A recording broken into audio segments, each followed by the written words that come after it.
The Infinite War has raged for 1,000 years. Billions of lives have been lost. But now the actors are assembled. The final act is about to begin. It is time for the Infinite War to end.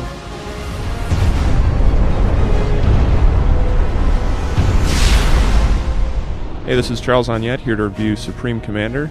So this game's the spiritual successor to Total Annihilation, which any fan of that game will tell you they've been waiting for Supreme Commander for quite some time. And like Total Annihilation, this is a huge game, very complex, huge maps, lots of units, and just a really sophisticated game. And it's got 3 modes. You can do skirmish, you can do a campaign with 3 factions, and you can go online and play against other players. Then once you actually get into a game, you have 3 tiers of tech research you can do, which opens up more and more powerful units.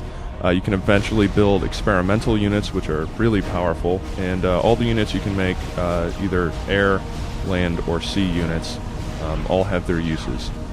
So there's a lot of stuff you can do in the game. Now the factions are kind of similar, but once you actually start playing, you'll notice differences between them.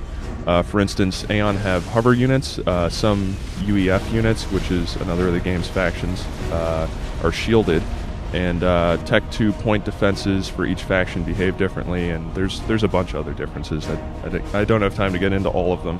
One of Supreme Commander's best aspects, beyond the complex strategic gameplay, is the interface. There's a strategic zoom that allows you to quickly navigate between areas on the map by scrolling the mouse wheel back and forth. It allows you to pull back to extreme distances, and because the maps are so big, this is really important, and then just sort of pinpoint different locations on the map so that you can easily command the large-scale battles that are going on in this game. You also get the ability to queue build orders, drop down multiple waypoints, speed unit production and research, automate ferry routes, and there's a lot more with the interface that just makes it really intuitive, and because the battles are so large-scale, this is really a crucial element of the game, that the interface is easy to use and offers a lot of options, and it does. Supreme Commander really delivers. All this complexity means Supreme Commander has a huge learning curve, since you'll need to be totally familiar with all your build options for base defense and assault, and all the fastest, most efficient ways to get things done. You'll need to be familiar with a more complex resource management system than you're used to, and you'll have to manage multiple fronts of battle as well as continued base expansion. Playing Supreme Commander is about the farthest thing from a relaxing gaming experience there is out there. To be successful, you'll need to be constantly gathering intel on your opponents, since nearly every attack from nukes to Tier 3 artillery has a defense. It's a great game, but it can also be grueling, which again appeals more to the hardcore than the casual audience. While the game's multiplayer is excellent, the single player suffers a bit. Each faction, of which there are 3, have 6 missions, which translates to a pretty big chunk of available gameplay hours, somewhere between 20 and 30, depending on how quickly you get through.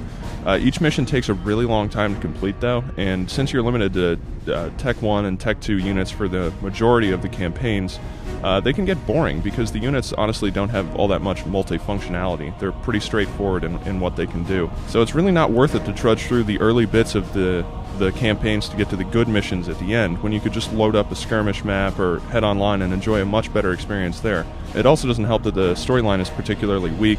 You'll never be burning to know any kind of plot-related answers, so that doesn't really help strengthen the experience there. There are a few issues with unit pathing in this game, particularly with naval units when trying to give them formation move orders. This can get annoying during games since you're occupied with micromanaging so many aspects of the battlefield. You just don't have all that much time to babysit your navy. You're also going to need a powerful rig to run this thing, but if you've got it, the payoff is really pretty. Units, environments, structures, everything in the game boasts excellent detail, smooth animations, and the soundtrack is really top-notch. So, I mean, even though it's got steep requirements, Supreme Commander offers an excellent audio-visual package. Despite the issues with the single player and the sketchy unit pathing, this game is still a remarkable real-time strategy achievement. Any strategy fan, or pretty much gamer in general, should give this one a shot. Keep in mind it has a large learning curve, but the payoff is worth it.